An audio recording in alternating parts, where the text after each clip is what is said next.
वह दुख में उद्विग्न नहीं होता, सुख में आसक्त नहीं होता है, तथा राग, भय और क्रोध का अवसर आने पर भी वह रागी, भयभीत या क्रोधित नहीं होता है। इसलिए वह संत स्थित प्रज्ञ पुरुष कहा जाता है।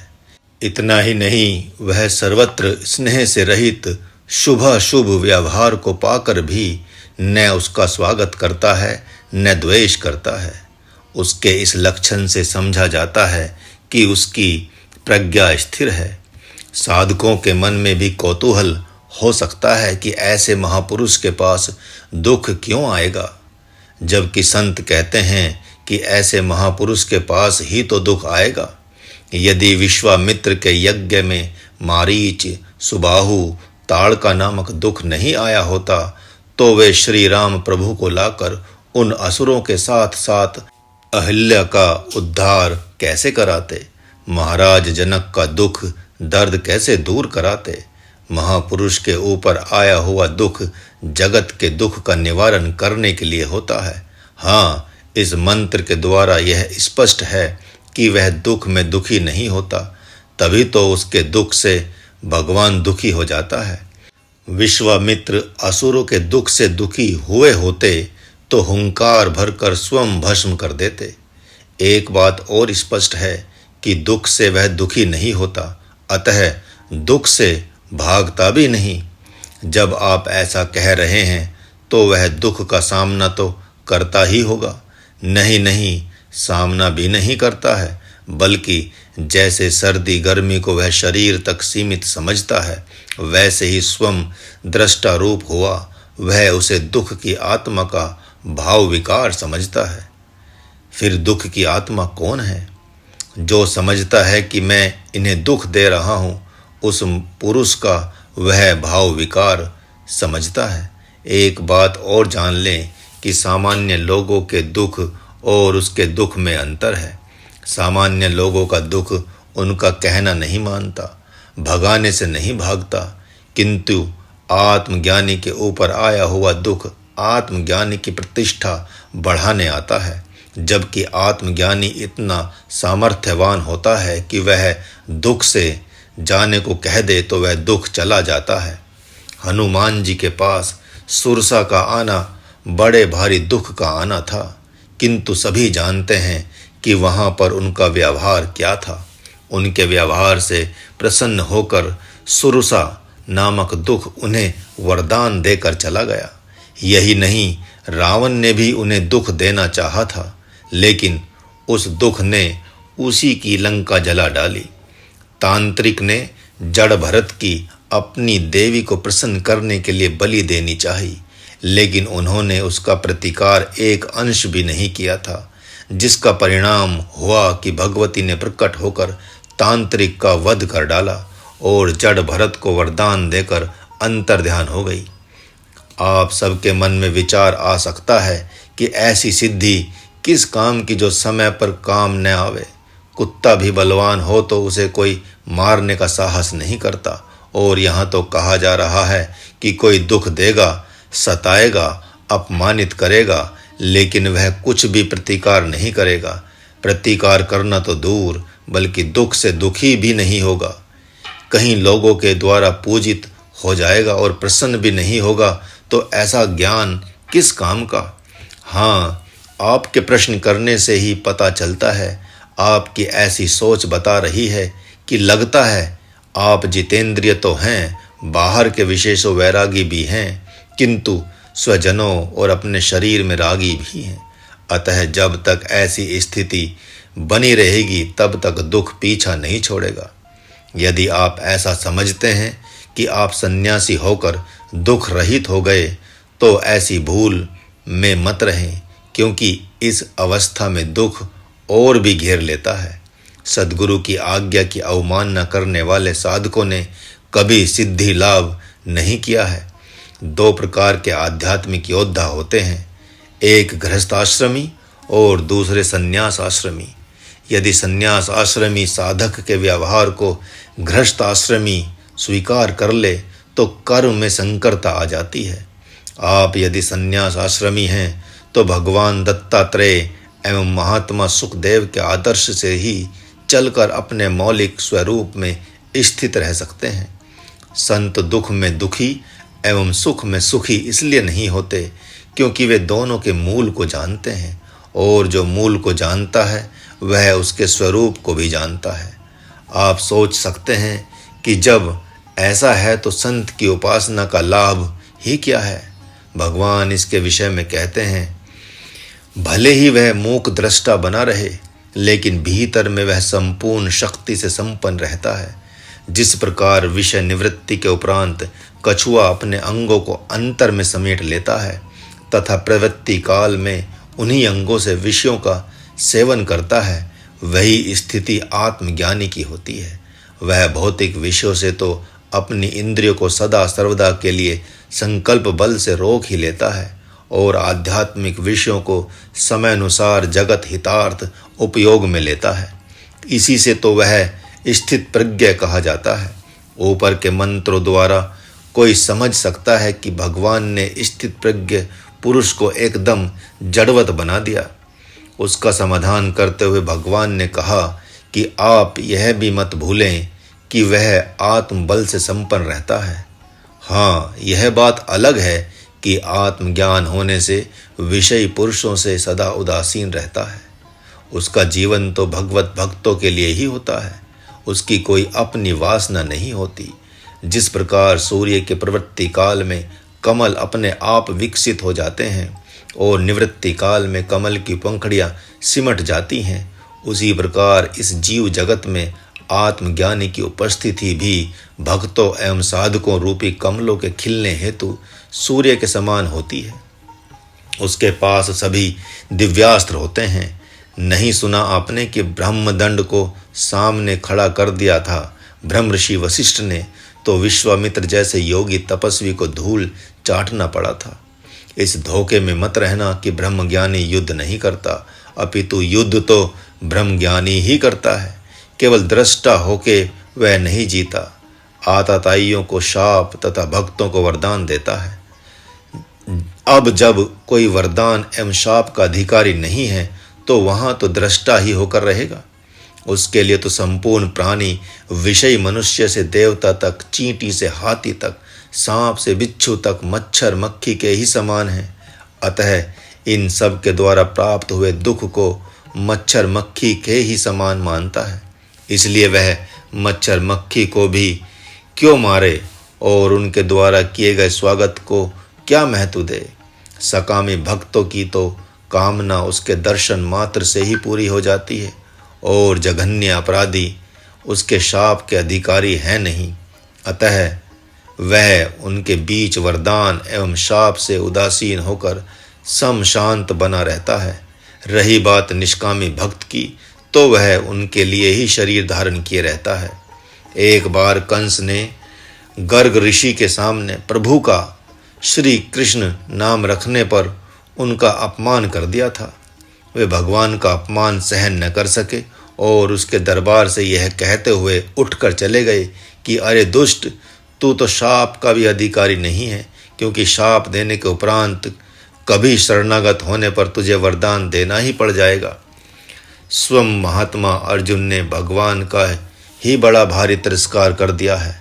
बार बार अवहेलना पर अवहेलना किए जा रहे हैं और वे उन्हें ब्रह्म ज्ञान दिए जा रहे हैं। महात्मा अर्जुन ने मानो सोच रखा था कि संन्यास लेकर घोर तपस्या कर भगवान परशुराम की तरह ही मैं इन नराधम कौरवों का और उसके सहयोगियों का सर्वनाश कर डालूंगा। अतः प्रभु ने उनके मन माने तप का खंडन कर उन्हें संन्यास से विमुख करने का प्रयत्न किया है। इसलिए अगले मंत्र में कहते हैं, हे पार्थ, जो हठ योगी हठ पूर्वक विषयों का परित्याग कर देते हैं उनका विषय तो छूट जाता है, किंतु विषयों के प्रति जो राग होता है अर्थात विषयों में जो प्रीति होती है वह बनी रह जाती है। ठीक इसके विपरीत स्थित प्रज्ञ पुरुष की तो अपने स्वरूप में स्थित हो जाने के उपरांत विषयों से आसक्ति भी समाप्त हो जाती है। हे पार्थ, कुछ साधक मनमाना तप करने वन को चले जाते हैं और वहां हठ योग को धारण कर शब्द, स्पर्श, रूप, रस, गंध का त्याग कर देते हैं। भीषण गर्मी के दिनों में पंचाग्नि तापते हैं। घोर बरसात में आकाश के ही नीचे पड़े रहते हैं। अनशन करके बैठ जाते हैं। कुछ तप से प्राप्त होने वाली सिद्धियां भी उन्हें प्राप्त हो जाती हैं, लेकिन विषय का राग अर्थात विषय की प्रीति समूल नष्ट नहीं होती, इसलिए कि वे आत्म रूप होकर, अनासक्त होकर योग जप तप नहीं करते हैं, बल्कि देहिनः भाव में अर्थात मैं शरीर हूँ इस भाव में ही कठोर जप तप करते हैं। लेकिन जो सत्व में स्थित होकर योग जप तप करते हैं, उनका तो अपने स्वरूप में स्थित हो जाने के उपरांत सदा सर्वदा के लिए विषयों का राग भी चला जाता है। इस मंत्र में देहिन पद अपने को शरीर ही मानने वाले पुरुष के लिए आया है, न कि जीवात्मा के लिए, जबकि अब के पूर्व जहाँ जहाँ देही अथवा देहिन पद आया है वहाँ वहाँ जीवात्मा के लिए ही आया है। यहाँ देहिन पद और शब्द को व्यंग्यात्मक अर्थ में लेना चाहिए। जो ग्रह में आसक्त हैं उसे गृहस्थ कहते हैं, और जो देह में आसक्त है उसे देही कहते हैं। ऐसे ही जड़वत पुरुषों के लिए गोस्वामी जी ने कहा है, नारी मुई ग्रह संपत्ति नासी, मूड मुड़ाई हो ही सन्यासी।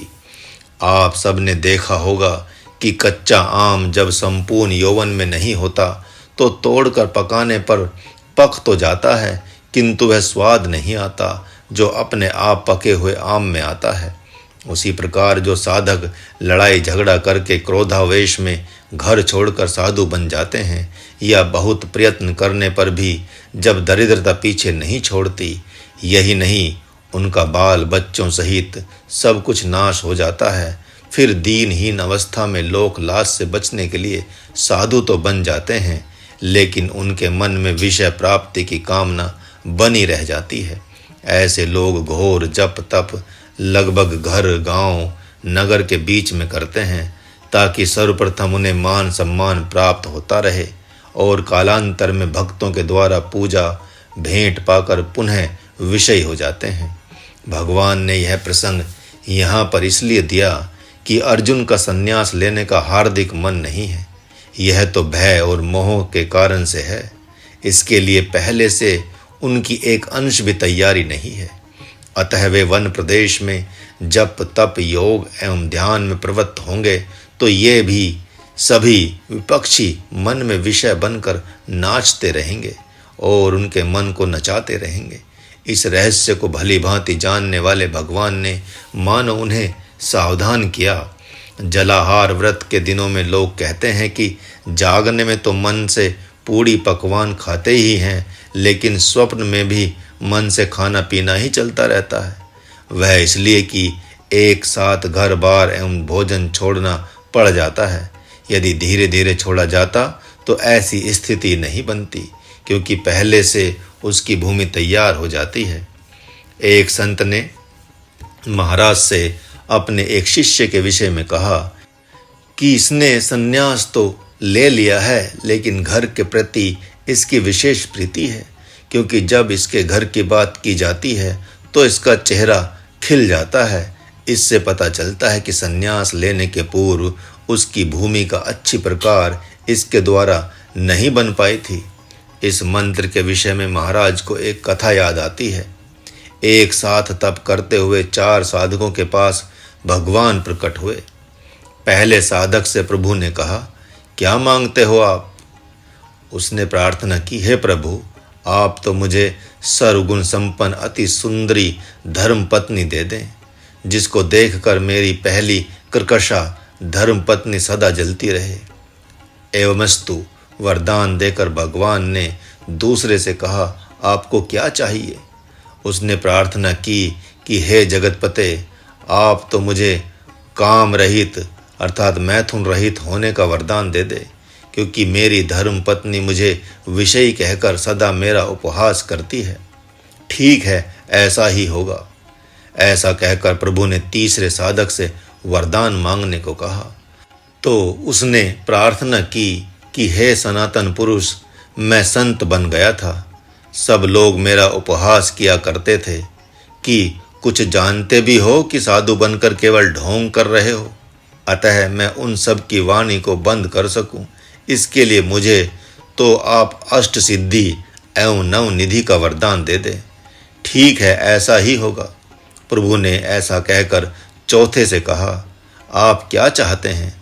उसने प्रार्थना की, हे अंतर्यामी, मुझे तो आप अपने को ही दे दें। सुना है मैंने कि आपके सगुण एवं निर्गुण दो रूप हैं।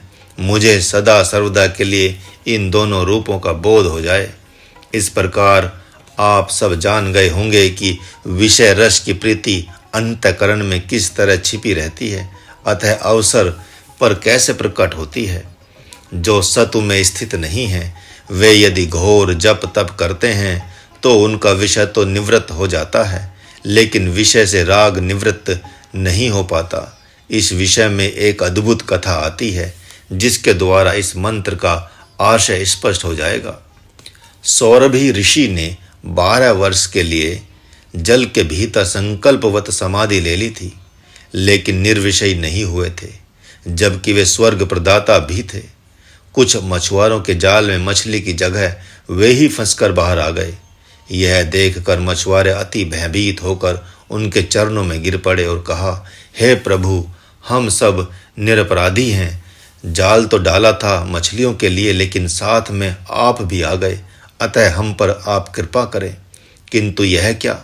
उस ऋषि ने तो जाल में फंसी हुई मछलियों को तड़पते हुए देखकर उन्हें स्वर्ग में भेज दिया और मछुआरों को भी स्वर्गीय सुख का वरदान देकर एक राजा के पास आ गए और कहा, हे राजन, आपसे तो मैं दान स्वरूप एक कन्या मांगने आया हूँ, जिससे पानी ग्रहण कर मैं गृहस्थ आश्रम में प्रवेश करूं।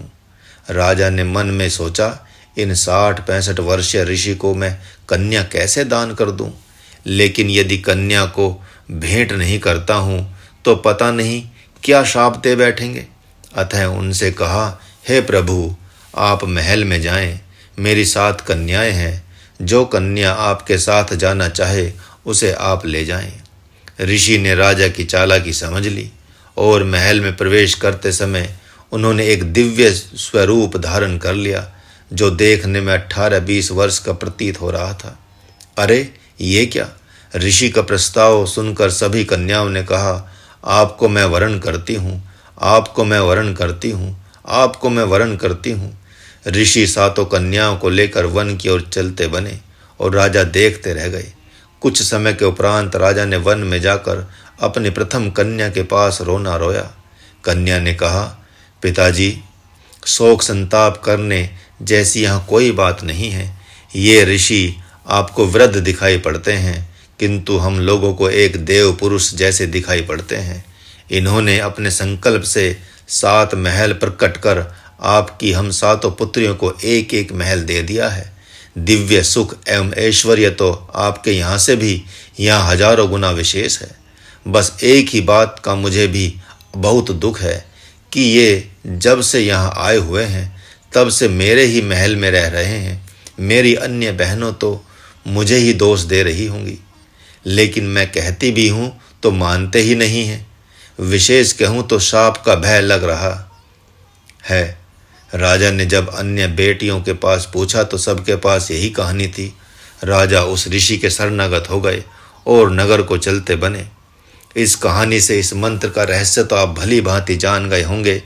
रामानंद ने एक दिन पूछा था कि इतने शक्तिमान होने पर भी ऋषि के मन में काम वासना रह ही गई थी, ऐसा क्यों? महाराज ने कहा, इसलिए कि घर छोड़ते समय वे आध्यात्मिक हुए ही नहीं थे। उन्होंने सिद्धि की कामना से घोर जप तप करने के लिए घर छोड़ा था, अतः वे पूरी हो गई। साधना काल में काम एवं क्रोध के वशीभूत हुए विश्वामित्र को कौन नहीं जानता। वे भी क्या कम निराहारी थे, लेकिन रस की निवृत्ति हुई ही नहीं थी। रस की निवृत्ति तो गुरु विरोधी की होती ही नहीं, भले ही वह आकाश एवं पाताल में गमन करने वाला हो जाए। हाँ, योगस्थ की रस निवृत्ति हो जाती है। मैं आत्मा हूँ, इस भाव में स्थित होकर जप तप योग करने वाले की ही रस निवृत्ति होती है। परम दृष्ट्वा निवर्तते उत्तम अधिकारी सद्गुरु का दर्शन करते ही निर्विषय हो जाता है। उसका विषय राग जाता रहता है। ये तो सारे साधकों की अनुभूति है कि जिन साधकों को सद्गुरु में ही ब्रह्म भावना है, उनका बाहर का विषय सद्गुरु का दर्शन करते ही समाप्त हो जाता है। अब शेष बचता है भीतर के विषय रस का राग अर्थात आसक्ति। तो वह सद्गुरु की आज्ञा अनुसार तप त्याग के साथ आत्मचिंतन करने पर सद्गुरु कृपा से निवृत्त हो ही जाता है। प्रथम अवस्था में जब ब्रह्मचारी सद्गुरु के पास आते हैं तो उन्हें कभी कभी कामी, क्रोधी, रागी एवं द्वेषी होते देखा ही जाता है, लेकिन बाहर की पंचाग्नि काम, क्रोध आदि को तापना छोड़कर सत्य, अहिंसा, ब्रह्मचर्य, अस्त्य, अपरिग्रह रूपी दिव्य पंचाग्नि को तापते हैं, तब विषय विकार रूप राग जाता रहता है। कालांतर में उनका काम राम बनते देखा जाता है। आध्यात्मिक पंचाग्नि तापने वाले साधकों को ही सद्गुरु आज्ञा रूपी ब्रह्माग्नि की प्राप्ति होती है। जैसे ही वह ब्रह्माग्नि में प्रतिष्ठित होता है, वैसे ही विषय तो उसको स्पर्श ही नहीं करते। भगवती सीता जब तक प्रभु श्री राम एवं लक्ष्मण की आज्ञा रूप ब्रह्माग्नि में स्थित थीं, तब तक रावण उनका स्पर्श भी नहीं कर पाया। लेकिन जब जीव की अग्नि में प्रवेश की, तब घोर संकट आ गया और रावण ने उनका अपहरण कर लिया। वैसे ही यदि साधक सद्गुरु की आज्ञा रूप अग्नि से बाहर जाते हैं तो जीव की काम, क्रोध, लोभ आदि रूप अग्नि में जल जाते हैं। फिर वे क्षुद्र प्राणियों जैसा ही भिखारी का जीवन जीते हैं। भिखारी को कभी भगवान को भी भिक्षा के रूप में मांगते देखा नहीं गया है। परम दृष्ट्वा निवर्तते, भगवान ने स्पष्ट कह दिया कि वह परम अर्थात ब्रह्म को देखकर परम ही हो जाता है। स्वाभाविक ही कामी कामनी को देखकर काम में हो जाता है। लोभी धन को देखकर धन में हो जाता है। क्रोधी वैरी को देखकर क्रोध में हो जाता है। वैसे ही निर्विकार आत्मा परमात्मा को देखकर परमात्मा में हो जाता है। महाराज ने ऐसा न देखा न सुना कि यदि किसी ने सद्गुरु को ब्रह्म रूप देखा हो तो उसे घोर जप तप करना पड़ा हो। दूसरे अर्थों में आप देखें, मैं आत्मा हूँ, यह अनुभूति ही परम ब्रह्म है। इस परम को देखकर अर्थात अनुभव कर वह आत्म रूप हो जाता है। और भी सूक्ष्मता से देखें, मैं ही परम है, वही निर्विकार आत्मा है। अतः उसी को देखकर अर्थात अनुभव कर भीतर बाहर से वह निर्विषयी निर्विकार परम रूप ही हो जाता है।